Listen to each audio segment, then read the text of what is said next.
नमस्कार. आशाच किचनमध्ये आपल्या सर्वांचं स्वागत आहे.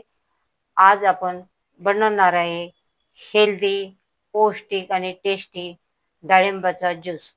त्यासाठी लागणारं साहित्य. आपल्याला पहिले डाळिंब सोलून घ्यायचे आहेत. हे मी 3 मोठे मोठे डाळिंब सोलून घेतलेले आहे. त्याच्या बिया काढून घेतलेल्या आहेत. त्याच्यानंतर आपल्याला डाळिंबाचा ज्यूस थोडासा गोड होण्यासाठी मी या चमच्याने 3 चमचे साखर घेतलेली आहे. या चमच्याने पाव चमचा चाट मसाला घेतलेला आहे. या चमच्याने पाव चमचा काळी मिरी पावडर घेतलेली आहे, म्हणजे पेपर पावडर, आणि मीठ घेतलेलं आहे. अर्ध्यातला अर्धा चमचा मीठ घेतलेला आहे. आणि हे आपल्याला हे सगळं मिश्रण एका भांड्यामध्ये करून मिक्सरच्या भांड्यामध्ये घ्यायचं आहे. हे सगळं डाळिंबाच्या बिया आपल्याला मिक्सरच्या भांड्यामध्ये घेऊन आपल्याला पिसायचं आहे.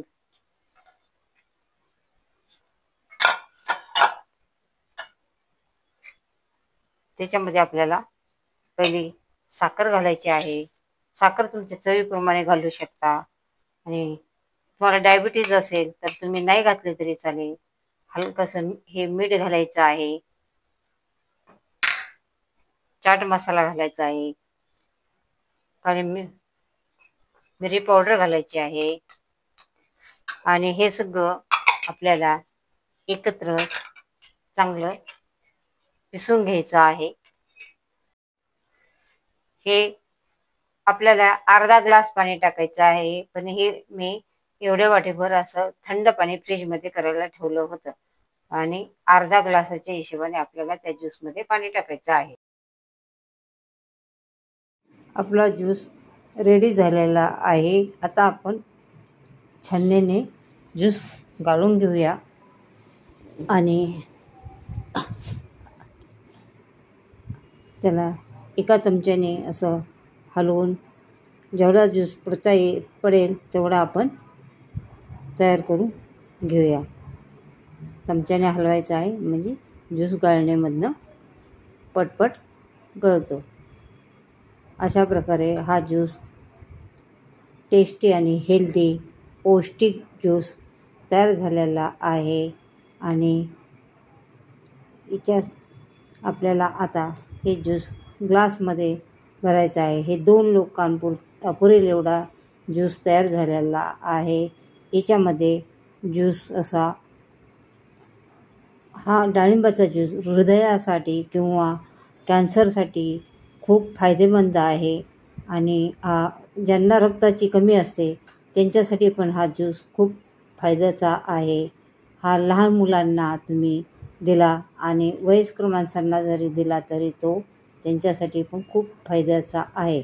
आणि आपण स्वतः जरी डेली रेग्युलर ज्यूस हा घेतला तरी पण खूप चांगला आहे. अशा प्रकारे हा 2 लोकांचा ज्यूस रेडी झालेला आहे, आणि हेल्दी, टेस्टी आणि पौष्टिक ज्यूस तयार झालेला आहे. अशा प्रकारे आपला हेल्दी, टेस्टी आणि पौष्टिक डाळिंबाचा ज्यूस तयार आहे. लहान मुलं डाळिंब खात नाही त्यांच्यासाठी तुम्ही ज्यूस करून देऊ शकता. आणि ज्या वयस्कर लोकांसाठी सुद्धा हा ज्यूस खूप फायदेमंद आहे. आणि ज्यांना शुगर आहे त्यांनी त्याच्यामध्ये शुगर टाकू नका, बिना शुगरचंच घ्या. अशा प्रकारे मी डाळिंबाचा ज्यूस केलेला आहे. तुम्ही पण करून बघा. आणि अशाच किचनच्या रेसिपी पाहत राहा. लाईक करा, सबस्क्राईब करा, कमेंट करा. आणि तुमची रेसिपीचे काय डिमांड असेल तर कमेंटमध्ये मला सांगा. पुन्हा भेटू. चला, बाय.